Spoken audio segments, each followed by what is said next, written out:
Calon Presiden nomor urut 2 Prabowo Subianto menerima banyak manuver yang menyerang dirinya menjelang Pilpres 2024. Meski begitu, ia tak mau mengambil pusing. Ia justru menanggapi santai dan mengajak pendukungnya berjoget dalam momen HUT ke-9 Partai Solidaritas Indonesia di Stadion Jatidiri Semarang pada Sabtu 9 Desember lalu.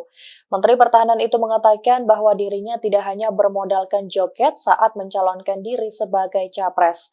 Ia mengklaim Koalisi Indonesia Maju atau KIM memiliki gagasan yang terbaik dibandingkan dengan kubu lainnya.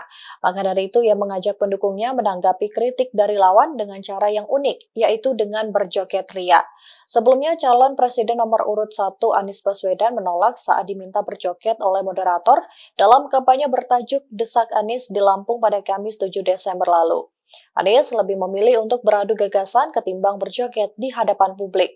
Moderator dan hadirin lantas meminta Anies berjoget agar tidak tegang menghadapi pertanyaan. Namun Anies justru melayangkan kelakarnya yang dinilai menyindir kubu Prabowo. Sudah ada yang mengejek saya, calon presiden kok bisanya joget aja. Tapi jangankan diejek, saya biasa itu, ya. Mau diejek kek, mau dimaki-maki kek, mau dihujat kek, kita joget aja. Bagaimana? Setuju? Tapi kalau joget lagunya harus semangat. Piye? Musiknya.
Download Tribun X sekarang, menghadirkan lokal menjadi Indonesia.